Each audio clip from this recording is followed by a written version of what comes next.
All right, we are live. Welcome back to another episode of the Couch Warrior podcast. As always, I'm your host, Mike, and today we're going to be breaking down UFC Vegas 104. So we're going to do a quick recap of last week because we did good and I want to talk about it. And then we'll hop into this card and we'll talk about the card. I don't think I'm going to spend too much time on this card. I know I've been kind of saying that recently, and then I've been going like an hour and a half by myself, but I really don't think I will for this one. Because it's just not a great card from a betting perspective. I haven't found much that I like. I don't have a single bet yet. And I'm not crazy about it. I don't have much motivation for this card. So I don't think I'm going to spend a ton of time. Some of these fights I haven't even fully taped yet. I'm going to let you guys know when we get to those, as always, because you should probably know if I didn't fully tape a fight. So I'll let you guys know when we get to those fights. And yeah, I'm opening up right now. I'm opening up the Tapology stuff. I normally have it prepared, but we had some technical difficulties right before the show, of course, because why wouldn't we? So just bear with me for a second here. All right. All right. We're almost there. Hold. Okay. Almost good to go. That is ready. All right, let's do a quick recap, and then let's jump into the card, and let's have some fun. All right. Okay. So this past week, we had Magomed Ankalaev, ended up being a max bet. When I did the show, I had 5.3 units on him. I did say that I might make it a max, and then right before the fights, I think I got plus 108, so I added one more unit, and I made it a max bet. My max bet is somewhere between 6 and 7 units. That was 6.3, so I consider it a max, and that cashed. Thought it was a good bet. Was I wrong about some things? For sure. I said he checked leg kicks. He did not check leg kicks. They didn't affect him that badly, but he didn't check them. So I was wrong about that. And I did say, I'm pretty sure I said he would get at least a couple takedowns. I think I said that, and he didn't. So props to Alex Pereira there, but he did go for them. So that I was right about. Everybody was saying, oh, he doesn't even try to wrestle. He tried 10 times. He just couldn't get it because Alex's takedown defense got way, way better. So was kind of right there.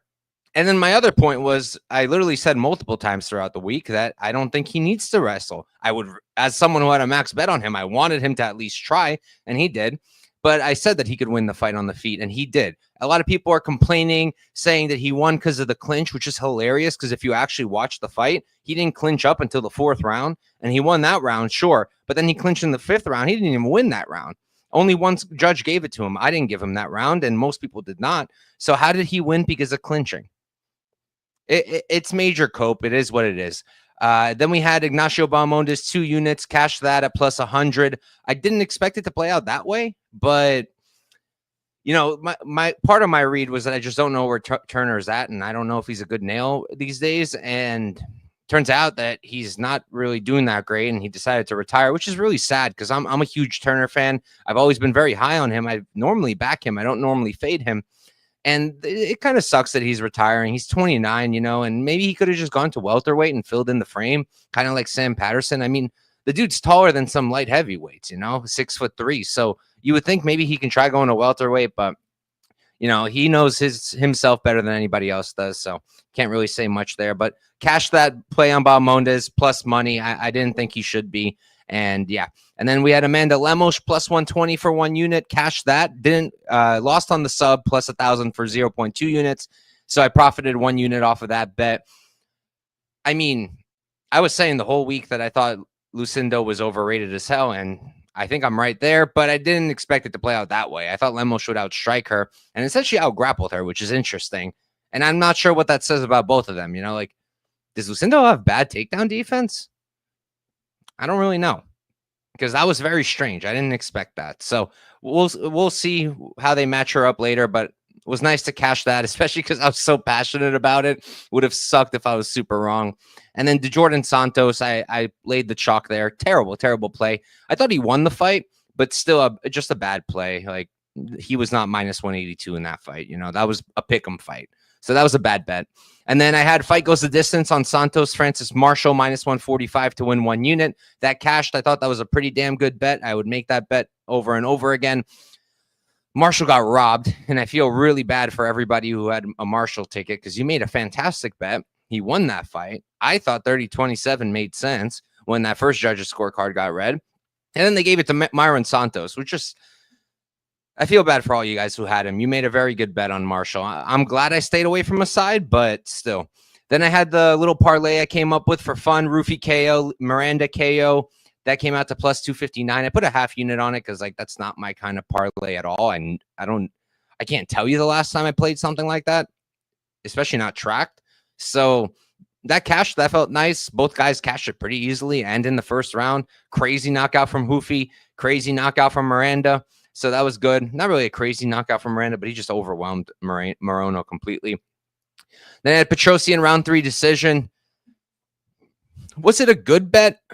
Probably not, but he was winning the minutes, you know, like if that fight got extended, I still think he probably wins the decision, but that's not a guarantee, you know, and Bruno Ferreira could have very well just continued to win moments. He probably would have won that second round regardless if he didn't get the finish, and then that point deduction in the first. So it was a greasy spot. Probably shouldn't have made that bet. I had Saria sub plus 800 for a quarter unit. Yeah, it never really got close. I don't blame myself for making it pre, like with the information we had, I think it was a solid play, but in hindsight, obviously it was not a good play. He never even came quite close. And now I really do think Van is a future champ. I said that after the Durden fight. This was one more test that I felt like maybe he might not pass because of because the grappling was just different, but he passed it. And now I don't know how you beat Van. Like, I don't know how you beat this guy, and he's going to only keep getting better. He's 23.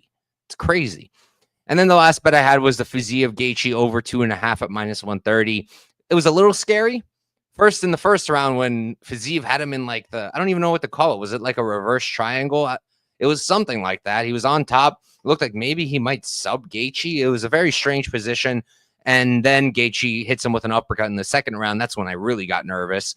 But after that, was an okay bet. Once Fiziev recovered, we made it. Would I make it again?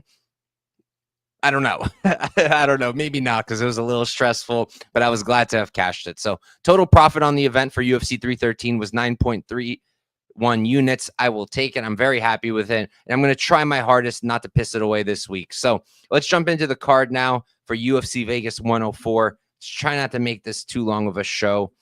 Let me pull this up. Let me catch up with the chat, most importantly, because you guys are the reason I do this. And it's a lot more fun when you guys participate. All right.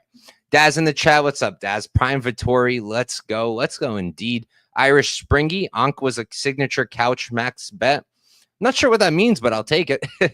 Recently, what were my max bets? My most recent max bet was Marab. That was good. And then before Marab, probably the Jubilee one. You know what my first ever max bet? My first ever max bet was I think it was Cyril Gane over Nagano. That one hurt. I lost that one. Then I was very hesitant to lay a max bet again. And I'm pretty sure the next one after that was Ancho Jubilee. So, all right. Glenbot. What's up, Glenbot? Thank you for tuning in. Appreciate having you here. Kiwi. What's up, Kiwi? All right, guys. Let's jump into it. Yuneisy Duben versus Carli Judice to start off the card. Duben 6-0 undefeated. 28 years old, 5'4" with a 65.5-inch reach. Judice 3-2-0, 26. She's 2 years younger. She's going to be 3 inches taller, and she's going to have a 3-inch reach advantage. So, I mean, you can't really be confident in anything. I think Judice should win this fight. I don't know how she wins because I just don't know enough about Duben. Like, part of me is kind of tempted in a Judice decision prop at like minus 110 on Bet Online. Maybe domestics will give something better. But then the question is, does Duben have cardio? Can Duben handle adversity? We still don't know because her competition up until the Contender Series was horrible. And then, you know, people are going to pretend that Shannon Clark is bad. She's not. She turned around. She got a win over a good fighter in LFA recently. Blanking on her name, but she just got a solid win.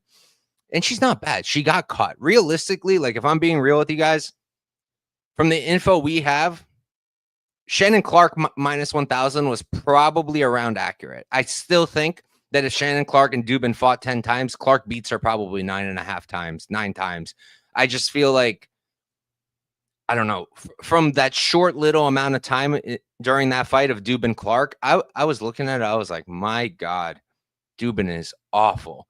And then she lands that overhand right and knocks her out, and it was like, oh, awesome. But does that tell us anything other than maybe Shannon Clark's a little chinny? Not really. Skill for skill, I still think Shannon Clark is way better than her from the info I have. We don't have a ton of info, but from what I've seen and from that little amount of time we had in that Contender Series fight, I mean, her defense is atrocious. She's ducking her head down all the time, both defensively and when she's throwing shots. Her striking doesn't look very good. She has power, sure, but is she going to knock out Judice, who's pretty durable, took a lot of big shots from Gabriela Hernandez? I don't think so. I really don't think so. And Judice, I just feel like her ceiling is much higher. I feel like her output is ridiculous. I think her striking is pretty good and she's improving. She has a little bit of grappling upside, maybe not in this fight. I don't know what Duben's takedown defense really looks like, but I feel like that might be something that Judice could go to, is the grappling. She's not an incredible wrestler, but she can wrestle a little bit. And it's just like you have to favor Judice. I was really hoping that the bookies would get the opener wrong because Duben's undefeated. Judice is 3-2-0. And I mean, Tapology, if you look at the picks, I think they're, what is it, Duben 75%, which is just comedy. So, yeah, I was hoping for an incorrect opener. We didn't get it. Judice opened like minus 500. Now she's like minus, let me pull up the odds. I think I saw minus 350. No, she's minus 400 now. Yeah, I don't really know what you can do with this fight. Like part of me wants to do Judice decision or the over or the fight goes, because it's priced pretty nicely for a women's flyweight fight. But I just don't know enough about Duben. Like, is she gonna wilt? It's possible.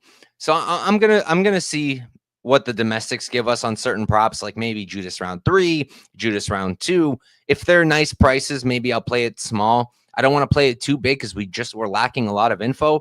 But overall, I do like Carli Judice here. I really do think she should win. Yuneisy Duben got an awesome knockout, but I don't really expect her to win any UFC fights. Like, I don't know who she beats. So maybe she shows that she's the real deal in this one. But from the short little time we saw in the Contender Series and in her previous fights, I don't think she's UFC caliber. Maybe Judice isn't either yet, but I think she's closer than Duben is. And we can move on because that's enough. All right, next up we have Josiane Nunes versus Priscila Cachoeira. Nunes 10-3-0, 31 years old, 5'2" with a 67-inch reach. Priscila's 12-6-0. She's 36. She's 5 years older. She's going to be 5 inches taller, and she's going to be at a 2-inch reach disadvantage now. She's kind of moving up in weight. I think the first time she did bantamweight was last time against Jasmine. Now she's at bantamweight again against Nunes. Prior to that, she was at flyweight. This is an obvious dog or pass spot. I've never been high on Nunes. I fade her all the time that I can. I faded her with Zara Farron on her UFC debut. Was that her debut? No, it wasn't. That was 2 fights in. But I faded her with Zara Farron, and I thought I made a good bet there. You had like plus 400. I bet Chelsea Chandler. I probably parlayed Cavalcanti. I honestly don't remember. And I think I played Ramona Pascual too, which lost, but I'm pretty sure I played her as well. I've always been fading Nunes. I just don't think highly of her whatsoever. I think that she has a lot of power. She's got that dog in her. She's tough. She'll keep moving forward. Good forward pressure. But she's incredibly hittable. Her striking is very sloppy. Her grappling is deficient.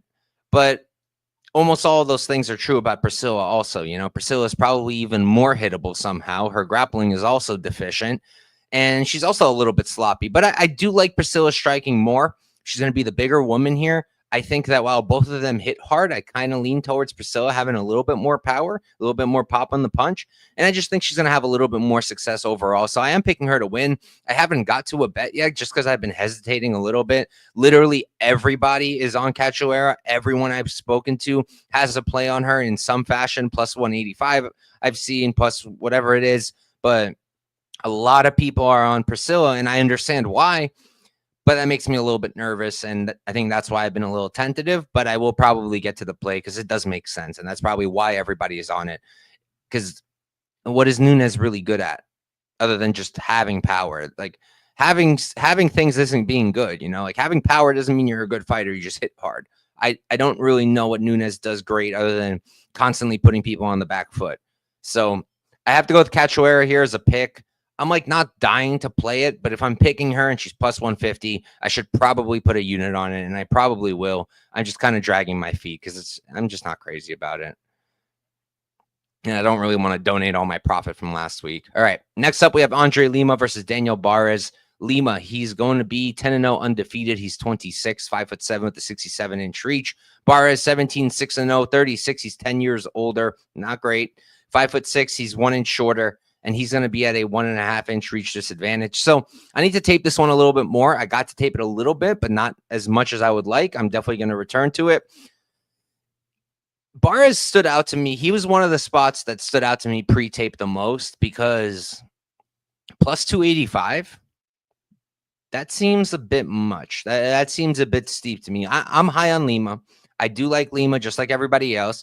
I'm maybe not as high on him as other people. I know a lot of people are really, really high on him. I've already tried to fade him in the past. I faded him with Mitraposo, I think was the first time.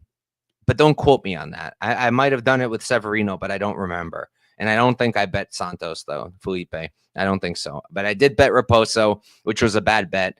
But I haven't always been super high on Lima just because he has the ceiling. You can see the potential, right? Clearly has a high ceiling at the division. He's a talented striker. He can wrestle. He's good with the defensive wrestling. He's good defensively in the striking. He has good cardio. But his output is kind of trash. His urgency is pretty lacking. And I think he's still putting it together. And he's minus 340 or what is it? Minus 350 over a guy in Barez who I actually think is pretty good, you know? Is he like maybe not a great nail? Yeah, that's possible. You know, once he starts feeling adversity, he starts to fade a little bit. Like we saw in the Jafel Filio fight. I had Filio there, and I felt very, very lucky because Barez is beating the crap out of Filio in those first few minutes. And then ultimately Filio able to get him down and sub him. So I understand Barez being an underdog because, you know, he might not be the best nail because he's 36 years old at flyweight. That is a huge red flag. But like the guy's pretty talented, you know, he's a good striker. I think that he's on par with Lima. Lima's cleaner, more technical, but Barez is going to put Lima on the back foot. Barez is going to have a higher output. I think Barez hits harder. So I think Barez is going to be live to win both minutes and moments just by doing more and by landing the bigger shots. Because I think Lima's cleaner. He's slicker with the striking. But I don't love his urgency. I feel like he's really lacking in that department. I think he's really lacking in the output department. And because of that, I can't really rationalize minus 350. I will give him like a wrestling edge here too. Obviously with Barez, his takedown defense. I think his takedown defense is actually pretty good. But once he gets taken down and put on his back, he can get stuck, and Lima can grapple. But I wouldn't say he's like a prolific wrestler. It's not like his main tool, main weapon. He used it in the last fight against Felipe, but it's not really something he's going to often. He's usually looking to strike, and in particularly, he's usually looking to counter strike. And I mean, that's going to be here. Barez is going to come forward. Barez is going to bring it to him. Lima will get his opportunities to counter, but if Barez is constantly putting him on the back foot, and with the way that Lima's just not throwing a lot, I think Barez is live to win this fight. So for me, it's dog or pass from a betting perspective. I will pick Lima to win, but I might get to a Barez play. I'm not sure yet. I'm considering it. If I do, it'll be on my Discord. As always, I post my bets, my picks, my breakdowns all on my Discord. It's free. You can pull up, check it out. And if you don't like it, you could leave. Won't cost you a cent. The link to the Discord is in the description of this video and in the description of all my videos. And if for some reason it's an invalid link because they do expire after a week, just DM me and I'll send you a link. No problem. But yeah, it's dog or pass. And I might get to a Barez play here. I just think plus 285 is kind of absurd. All right, next up we have Josias Musasa versus Carlos Vera. Musasa 8-0 undefeated, 26. He's 5'8" with a 70-inch reach. Vera 11-4-0. He's 37. He's going to be 11 years older, going to be 2 inches shorter, and he's going to be at a 1 inch reach disadvantage. What's up, Aussie Fight fan? Thanks for tuning in, brother. Always good to see you in here. Yeah, for this fight, look, I was on Musasa on the Contender Series, right? He was an underdog, and he fought a good guy in Otari. Yeah, Otari Tanzalovi. And it was a very close fight. Some people felt like he didn't win. I don't really care. I cashed my ticket, so it's whatever. It was a close fight. Either side winning would have been fine with me. But he's green. He's incredibly green. He's talented. He's extremely athletic. He's very powerful. His cardio isn't as bad as, I worried it might be going into that fight on the Contender Series, because I believe that was the first time he went into a third round. I'm not going to talk you off of it because I'm about to talk about why I'm on it. Yeah, he's good, but he's very green. He's very green, and he hasn't fought somebody with very good jiu-jitsu. And while Carlos Vera, I don't rank him at all. I don't think he's a UFC caliber fighter. He's a good grappler. He does have good jiu-jitsu, and he's very opportunistic with it. And if this fight hits the mat in any shape or form, whether it's Vera pulling guard and Musasa following him, or Musasa shooting a sloppy shot and Vera, going for a front choke or a ghillie, I feel like Musasa could get subbed. He could get caught by something. And it's like, how do you even play Musasa? You play the knockout, and then it's chalk to hell, and then it goes to a greasy decision where he just spends a ton of time on top of Vera, and you throw away your ticket, and you're obviously not going to parlay minus 900, I hope. If you are, then, well, you might need help. But yeah, for me, this is, I don't want to say Vera or pass, because I'm probably not going to bet the money line unless this keeps going. And unless the money line is close to the sub, then fine. Like, I'll do it just to cover myself. Like, for example, right now, Vera money line is plus 600. Sub on Bet Online is plus 750. Well, if I'm picking between the two of those, I'll pick the money line. It's close enough where I'm still getting similar line, but I'm covered if he wins in some other crazy way, because even a sub would be pretty crazy. But we'll see, because I have a feeling the domestics will give me better than 750 on the sub. I have a feeling FanDuel or Bet Rivers will give me 1,000, and that I will play over the money line. But again, if Local Man Shakes Fist is right and Vera goes all the way to plus 900 on the money line, I might just play that, because you never know with MMA. Obviously, I think that his only path is a sub, but you never know. And Musasa is very, very green. So I'm leaning towards a small play on Vera sub. But depending where the money line will end up, I will possibly just put that same quarter unit or whatever it is I would put on the sub on Vera and money line instead. We'll see where this line goes. All right. Let's see what we got going on. Aussie hype that I'm agreeing. Let's go, baby. Vera sub. What's up, brother? Thanks for tuning in. All right, let's move on. Next up, we've got Diyar Nurgozhay versus Brendson Ribeiro. Nurgozhay 10-0 undefeated. He's 27 years old, 6'2" with a 74-inch reach. Ribeiro 16-7-0. He's 28, so he's 1 year older, 1 inch taller at 6'3", and he's going to have a significant reach advantage at 7 inches. So this is a fight that also I need to tape more. I have not gotten to tape this one much at all. I'm fairly familiar with both. Obviously, Ribeiro I'm very familiar with. Nurgozhay I remember taping for the Contender Series. This is another one where, like, the line's probably too wide. It probably is. I don't really rate Diyar all that highly. I did try to fade him on the Contender Series with the Polish fella. Turns out that Polish fella is awful. I recently faded him on the Octagon. It is Octagon, right? Or was it KSW? I think it was Octagon, but it could have been KSW. Regardless, that guy stinks. And Diyar got the win. He looked pretty good. But it's like, I don't know how I feel about his cardio. I think he's pretty hittable. His striking is solid, but I don't think it's spectacular. His wrestling is fine, but he didn't even go for a takedown in that last fight. And then with Ribeiro, it's like, Ribeiro's not the best. He's not that great, but he's a solid striker. He's not bad. He's very long, very rangy. Going to have a significant reach advantage. He does hit hard in his own right, and I could see him maybe tapping the chin of Diyar. But the problem with Ribeiro is if Diyar decides to wrestle, he could probably put Ribeiro on his back and stick him there. It's not that hard to take down Ribeiro, and you could probably survive any sub attempts he's throwing up. And I could just see Nurgozhay grinding this out to a decision. I could see Nurgozhay catching him on the feet and knocking him out. So Dogfather telling me it was KSW. My bad. But regardless, I'm not really interested in this fight.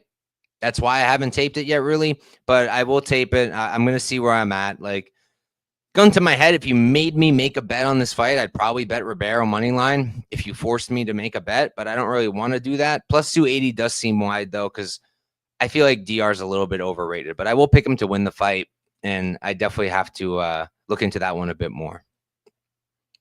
All right, next up, we've got Sam Hughes versus Stephanie Luciano. Hughes 9-6-0. She's 32. She's 5'5" with a 64-inch reach. On the other side, Luciano 6'1" She's 25, so she's 7 years younger. She's going to be 1 inch taller, and she's going to be at a 2-inch reach advantage. I like Luciano here. I considered laying the money line. I might lay the money line, but I'm going to wait. I'm not going to rush it because it seems like there's a lot of Sam Hughes love. People really like her as an underdog. She's been an underdog every single time in the UFC, and people have made money. So it looks like people are going back to the well, and money's been coming in on her. But I just feel like Luciano's going to get it done. The other reason I'm not betting it really, well, I might bet it. The other reason I'm not rushing to bet it right now is, while I think she's better than Hughes, I am a little worried. You know, she's 25 years old. She's still relatively green. She's fought the same person. She's only fought one person in the last, 3 years since 2022. She's only fought Toledo Alencar. So those are concerns. But it's like, when is Sam Hughes ever winning a fight when she's not at a huge cardio advantage? Never. Every single fight she's won, it's because she fought a gassy opponent. Victoria Dudakova, gassed. Jacqueline Amorim, gassed. Elise Reed, gassed. And then before that, it was Estela Nunes, I believe, gassed. They're all gassing, or they have a grappling deficiency, or both.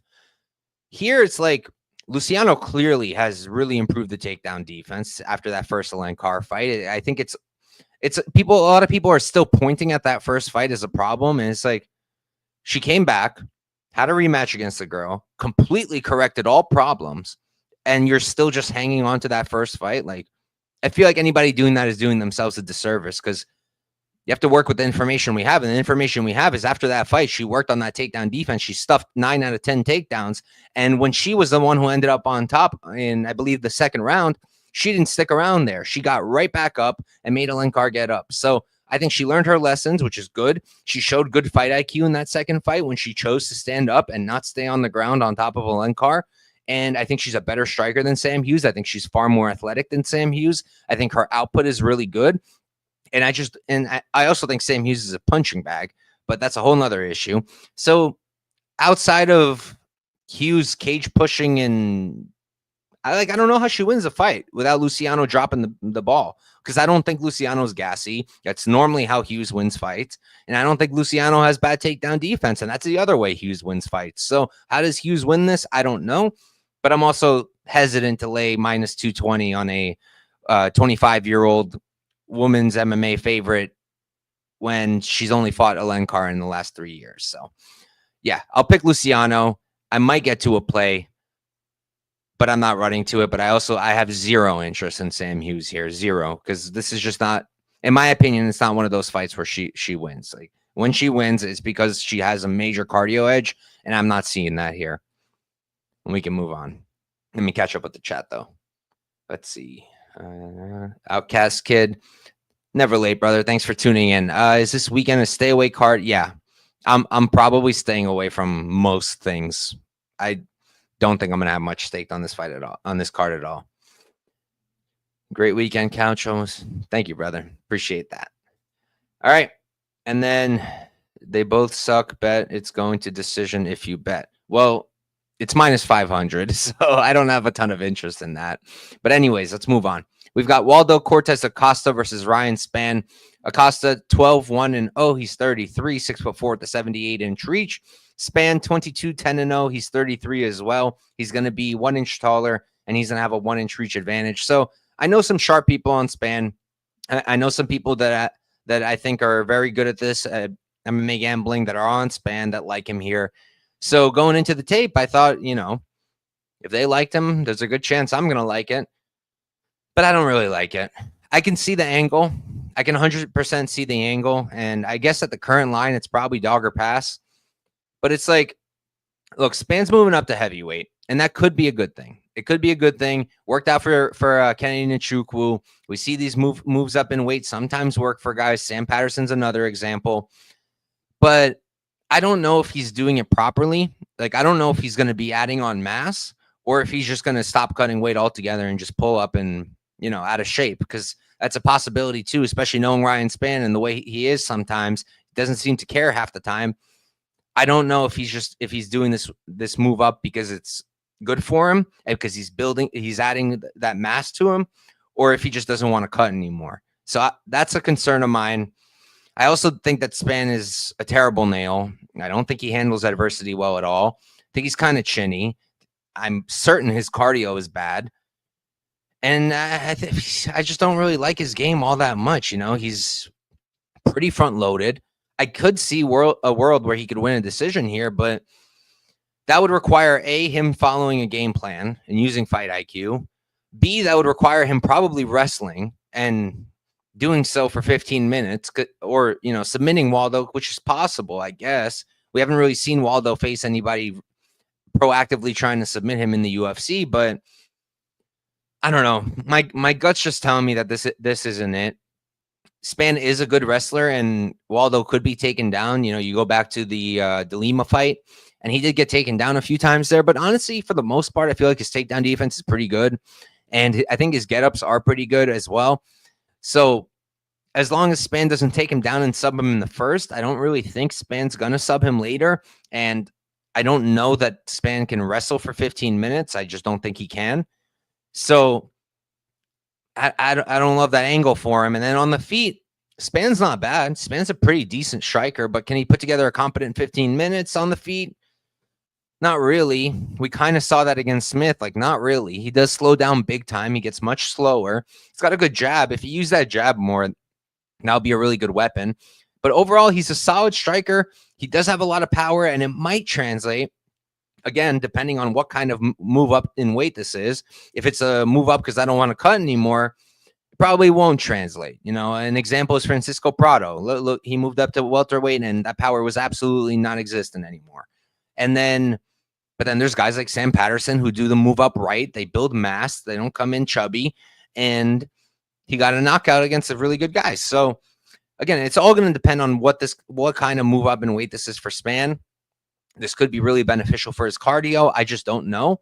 But I lean towards Waldo because I think Waldo's a better striker.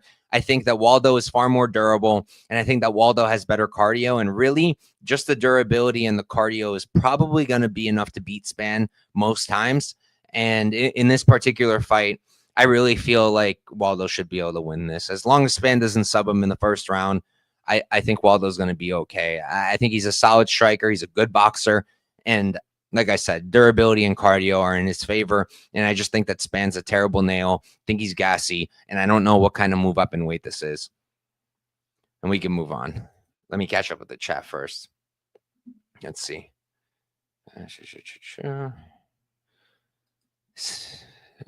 Fresh is saying, I like Waldo. He's durable and solid.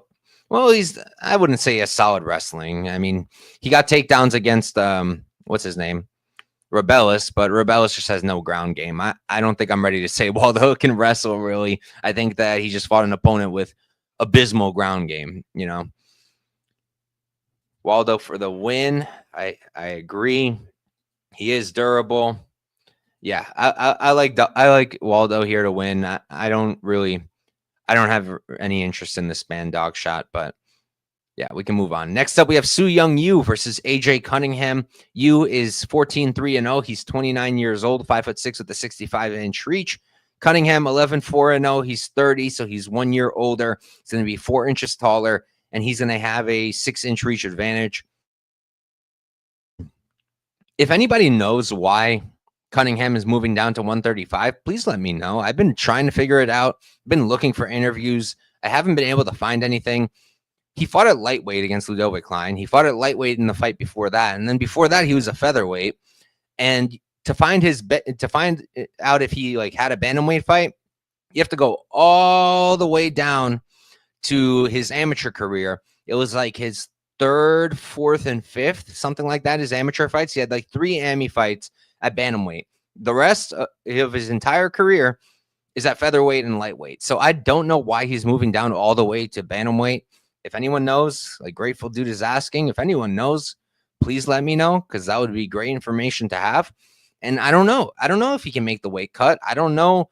Is he going to have no chin? Is he going to have no cardio? As it is, he's already got a poor chin, and he's already got not the best cardio.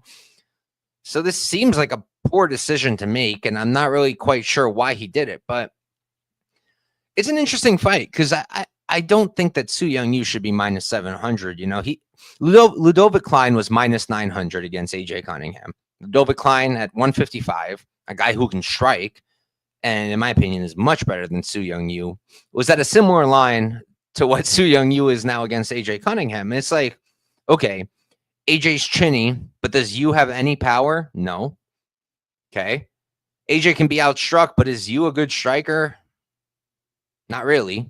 I actually think AJ's a better striker, in my personal opinion, and I think he hits harder, is my personal opinion. Will he still hit hard if he's cutting all the way to bantamweight? I don't know, but I do think he's a better striker, and I do think he hits harder. Now, the main thing I was kind of looking for when I was taping this is I wanted to see what his takedown defense looks like. And to really see it tested, like Ludovic shot a few times. He got 2 takedowns. He missed on 1. But to really see it tested, you have to go back to was it Mullen? I don't think it was Mullen. Hold up. I want to get the name for you guys so you guys could go watch it on your own. It was yeah, I think it was Mullen. Yeah, it was Mullen. So Mullen, he's a wrestler, right? I looked into him. 3-time state championship placer. He wasn't a champ. Yeah, wrestled in college, I believe, for some college in Missouri, something like that. And he was able to take down AJ early. He was able to take him down a few times, was able to stay on top. AJ was able to get on top at one point. And then as the fight progressed, the other guy had less success and less success. But it did seem like AJ can be taken down and doesn't have the greatest takedown defense. And that's Su Young-Yu's entire game. Is he's a grappler. He's a wrestler. Jiu-Jitsu is his nickname. His jiu-jitsu is pretty good. I think it's a little bit overrated. He's not really subbing anybody decent. He's subbing very low-level competition. So I don't really know how much jiu-jitsu upside he has here against Cunningham. Cunningham seems like he's pretty good in that department, at least defensively. And then with the takedown defense, again, Yu's a good wrestler, and he'll keep going forward. He'll chain takedowns. He'll get 8 takedowns in one fight like he did in the Zawapasi fight. And Zawapasi's a good wrestler. Jay Alessi, he took him down twice, I think. That was, you know, a little less than I expected, but Jay Alessi's got pretty good takedown defense, and he's a good wrestler in his own right. But long story short, this is just a tricky fight because I kind of feel like AJ might be live, personally. If this weight cut goes well, which is a huge if, but if it goes well, he's the better striker with more power. I'm pretty confident in that assessment. And I think he can stuff some takedowns, but that's where I'm not confident. And that's why I don't know if I can get to this AJ shot, even though he is plus 500, plus 450.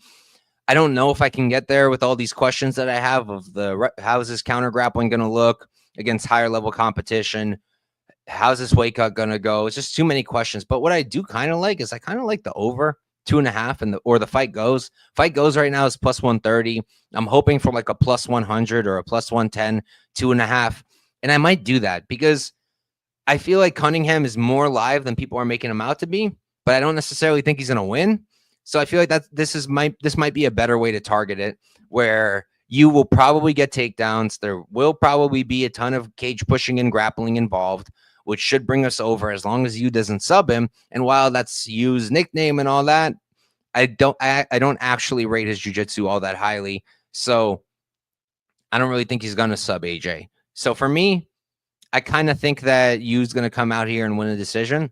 So I think I'm just going to play that over, or the fight goes at plus money. I think those are solid spots because Yu's not going to knock out AJ. That I'm pretty confident in, unless the chin is really gone at 135, which is possible.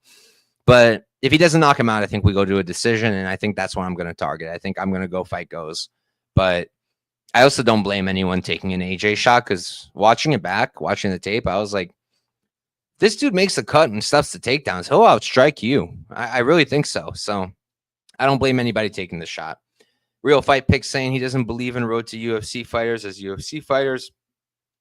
I think that's too broad of a generalization. I think something a lot of people are kind of glancing over when they talk about this, like everybody's so low on road to UFC fighters because we have guys like Nakamura and guys like who just lost against Van. What's his name again? Tsuruya. Guys like that are losing. So everybody's like, oh, road to UFC stinks. Well, first of all, how about Rangju, who just came out and beat the crap out of Cody Steele over 3 rounds? He doesn't suck. And then my other thing is, keep in mind, a lot of these guys are very, very young. You know, Nakamura, Tsuruya is 22 years old. Su Young Yu, 29. Like, these guys are pretty young. Su Young Yu, not so much. But a lot of these road to UFC guys are very young.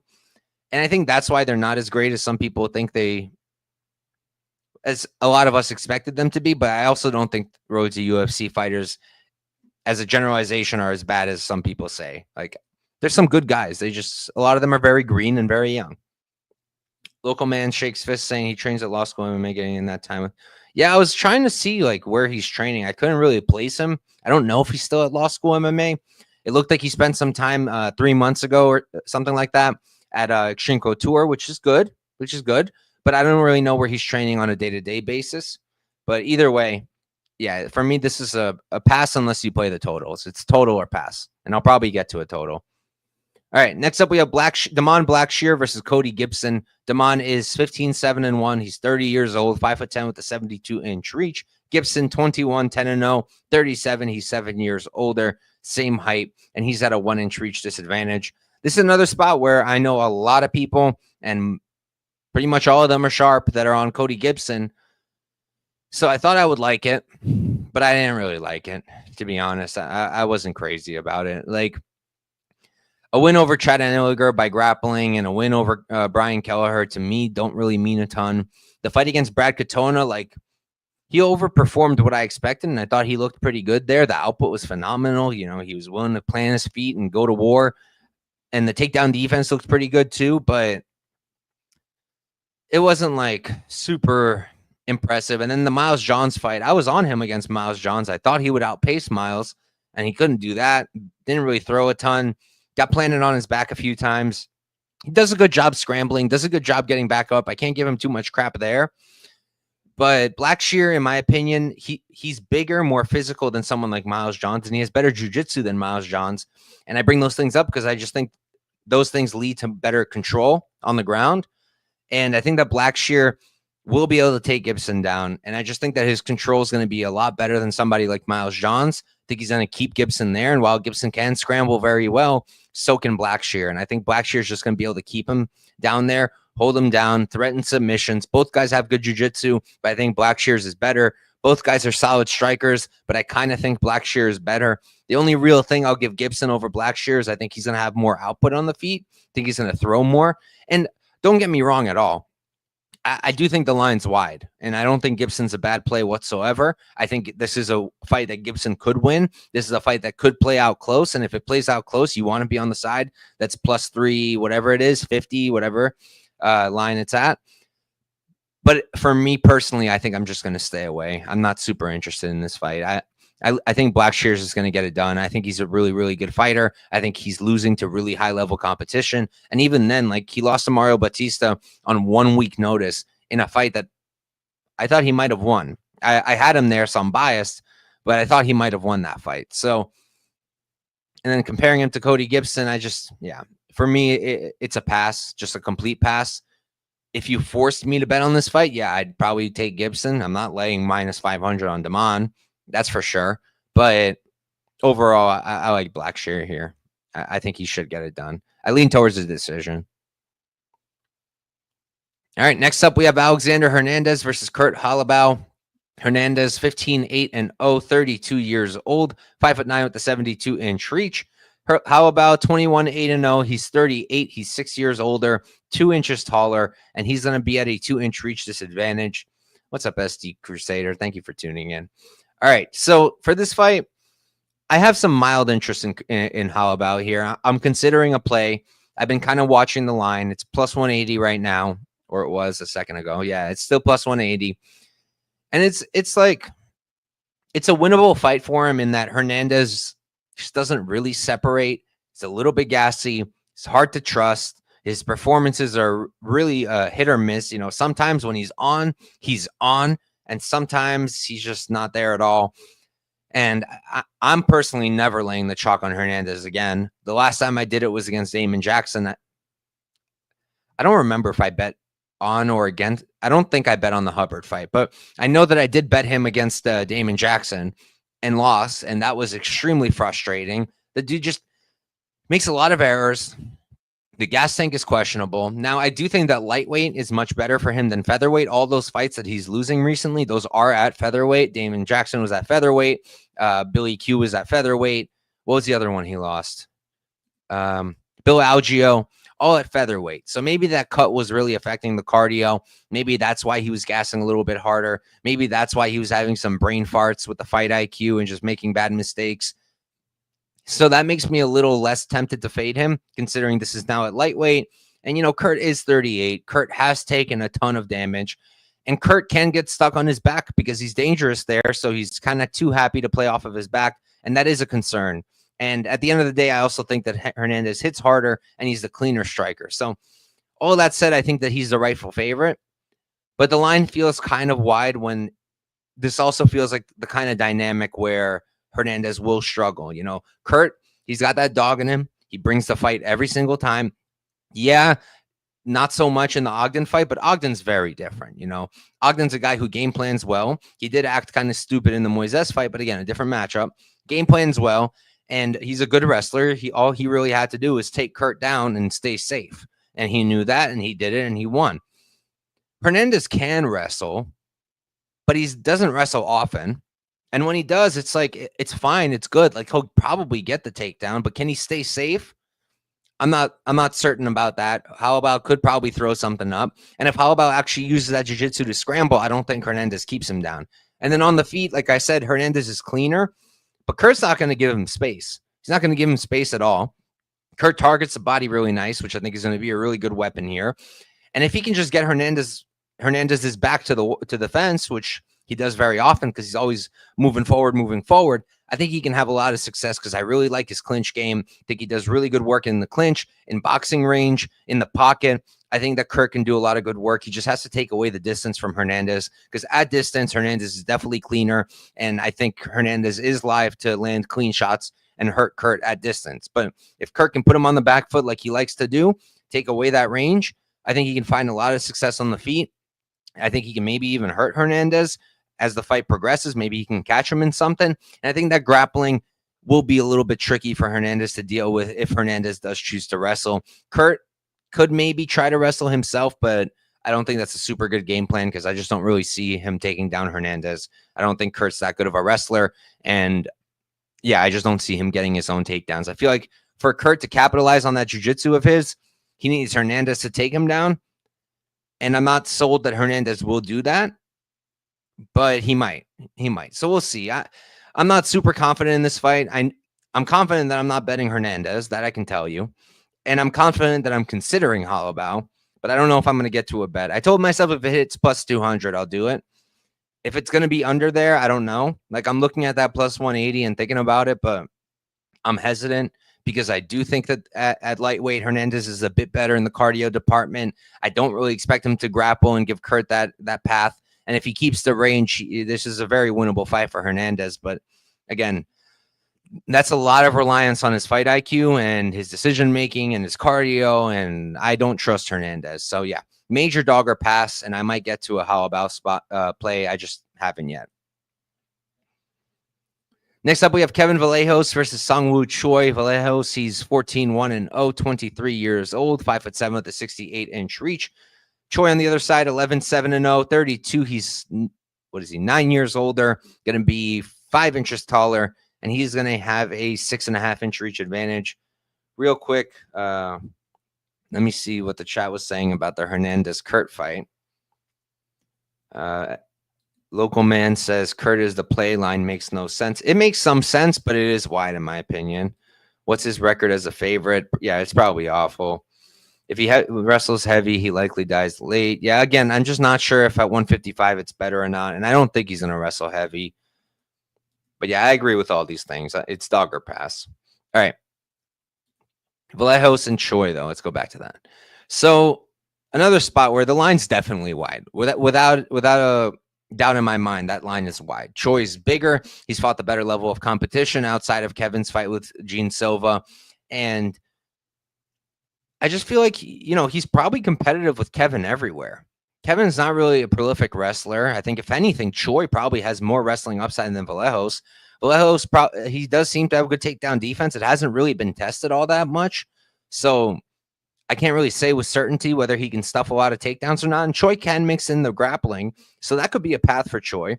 And on the feet, I don't really think Vallejos is all that much better than Choi either. I do think he's better. I do think he's faster. I do think he hits harder. And I definitely think that his durability is a lot better. So him being a significant favorite makes sense to me, especially at 23, rapidly improving. But I think a lot of this line is just because he had a close fight with Gene Silva that he lost. And how many times have we seen this story? How many times have we seen a guy come in, fight a really good dude, lose, but look really good doing it, and then they become a huge favorite in their next fight, and then they lose again? We've seen that a lot. And I know he cooked Cam Teague. I played Cam Teague there. Horrible bet. He got destroyed. But Cam Teague's a punching bag. But so is Choi. So, yeah. Look, I'm not going to spend a ton of time here. I think the line's wide. I wouldn't play Kevin at this line, but I think he probably knocks out Choi. So that's where I'm at. Not really going to play anything there. Next up, we have the co-main event. We have Elizeu Zaleski versus Chidi Njokuani. Zaleski, 25-8-1. He's 38, which is a red flag for me. 5'11". He's got a 73-inch reach. Chidi, 24-10-0. He's 36, so he's not that much younger, 2 years younger. He is going to be 4 inches taller, and he is going to have a 7-inch reach advantage. So for this fight, I thought I would like Chidi. Pre-tape, I really did think I would like Chidi. I know he was at like plus 190 at one point, plus 170 now. But then I taped it, and it's like, if he's not in the clinch, he's not really that great on the feet. That's my personal opinion. I feel like at range, he's not really throwing all that much. And you look at ZDS's fight with Randy Brown, right? And he definitely struggles with a guy like Randy Brown who has a longer reach and can use that range. So I was thinking maybe Chidi can replicate that. But then I'm watching Chidi, and it's like, he doesn't really strike all that much at range. He throws the front kicks to the body. He's got a little bit with the hands, a few combinations, but that's really it. Most of the time, he's looking to clinch. And then in the clinch, he does a lot of damage. He really good knees, really good elbows. The dude clearly hits incredibly hard. He's very athletic, very powerful. But I worry about his durability, first of all. Second of all, I worry about his cardio. I know it looked good in the last few fights, but he didn't really face much adversity there. And then I also worry about, like, is he a good nail? I feel like he's not. Like, what on earth was that Mikhail Sashik fight? There's just some performances where it seems like you show him the door, and if the going's rough, he's gonna take that door. So again, Zaleski's 38, yes, and he does seem slower than he used to be. But other than that, he seems like he's still got it. He's still a good striker, mixes targets very nicely. I feel like on the feet at range, he's going to be better. I know, like I said, he could struggle at range against guys with longer reach who use it, but Chidi doesn't really use it. Chidi's happy to clinch up, and you give Zaleski the clinch, you give him boxing range, he's going to land, he's going to do good work. In the clinch, I lean Chidi, but is Zaleski going to just let him clinch him and just rip those knees? I don't really think so. And then there's also potential wrestling upside on the Zaleski side.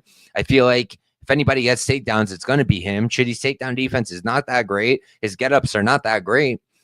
And I just think that if Zaleski goes to the grappling, that's there for him. And I think he can maybe even sub Chidi. Chidi hasn't been subbed since 2013, I think. I was looking at it today. But no one's really tried all that much.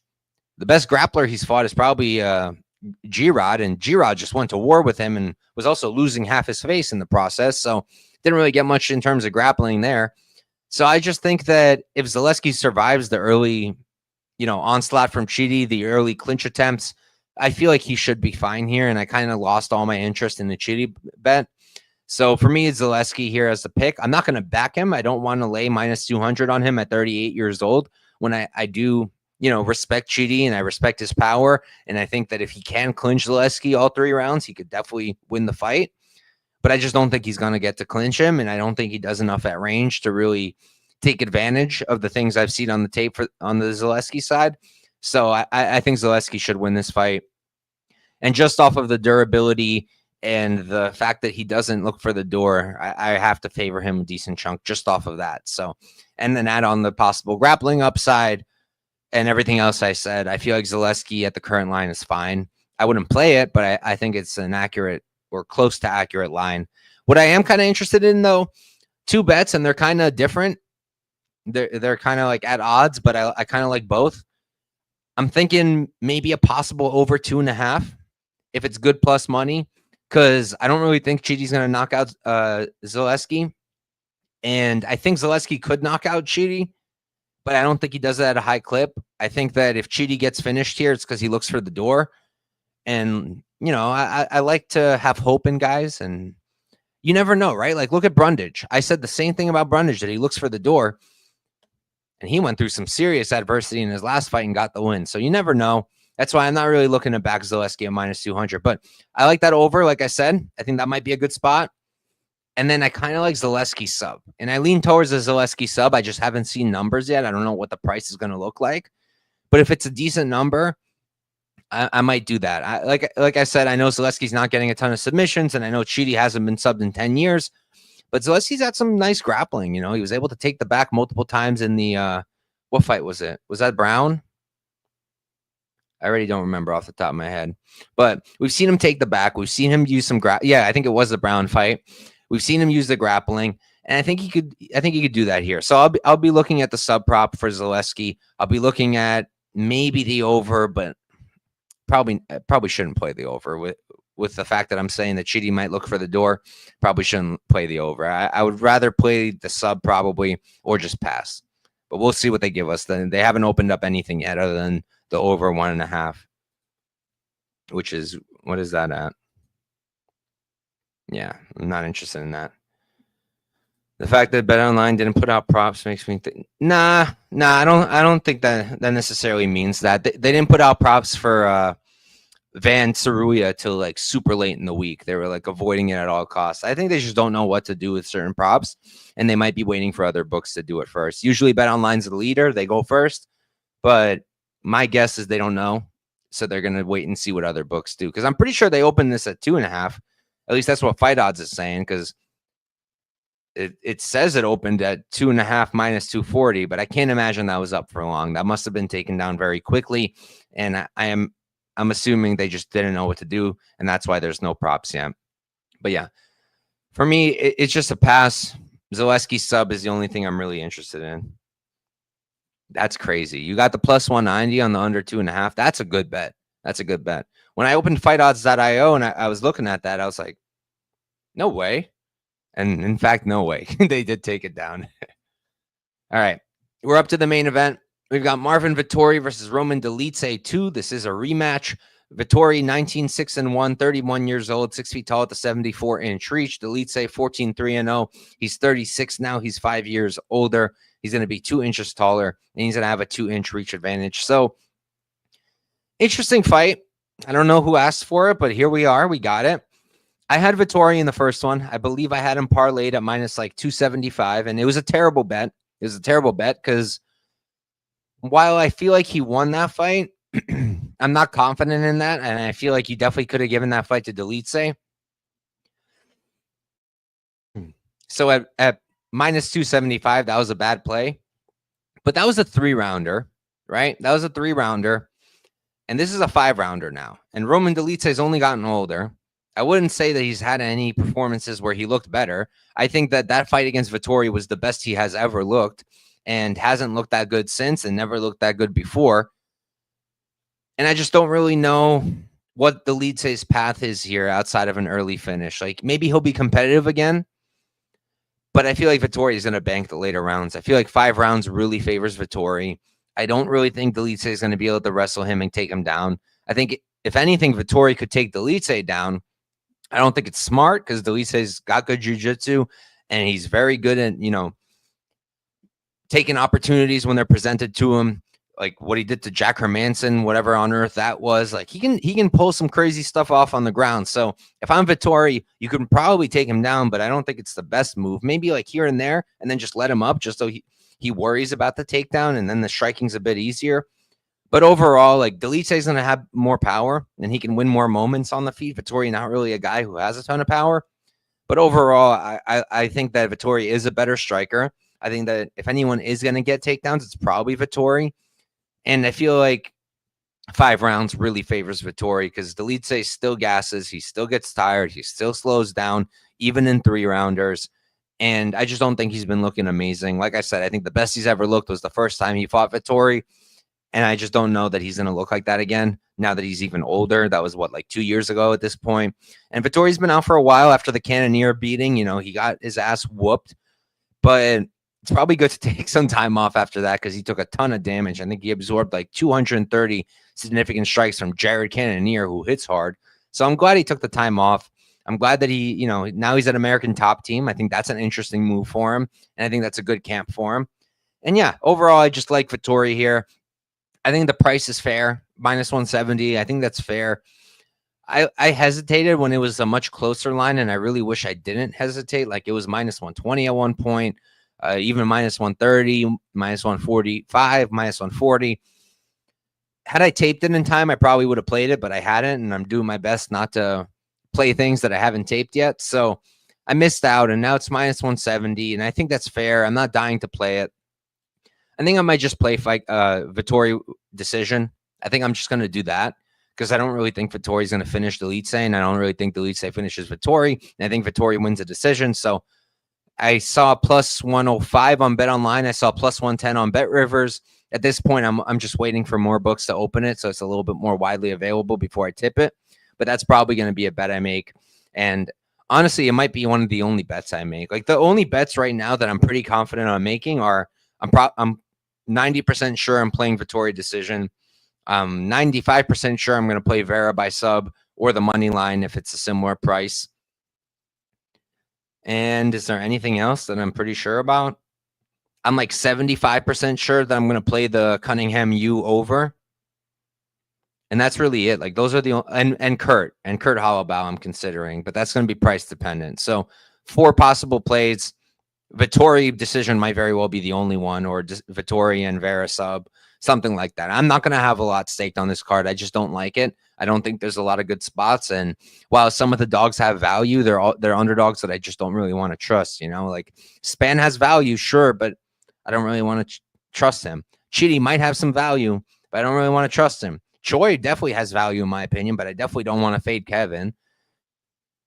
Cunningham might have value, but I don't know what's going on with the cut to 135, you know. So a lot of these spots, it's just a pass. Oh, and I might play Cachoeira and I might play Barez. Those are also maybes for me. But so far, 0 plays as of now. And that's it, guys. Thank you guys for tuning in. Let me run through the picks one more time, and then we'll get out of here because I don't have any bets to give you. Local man shakes fist saying same game parlay, Marvin over 150 significant strikes, Roman under, and Roman money line. Book it. You'll probably get crazy odds on something like that. And no, I will not ever be playing Nunes. I never have, and I never will. All right. So we're going with Judice, Priscila, Lima, Musasa. These are picks, guys, not bets. Nurgozhay, Luciano, Waldo, Blackshear, Hernandez, Vallejos, Zaleski, Vettori. So literally the only dog I'm picking out right is Priscila. And then there's a few spots here like Barez dog or pass, Vera sub or pass. What else? This spot is definitely dog or pass, Hernandez, Kurt. And yeah, that's it, guys. Thank you guys for tuning in. Sorry, it's not the most exciting episode, but they didn't give us the best card to work with. But thank you guys for tuning in, and I'll catch you next time. Good luck this weekend.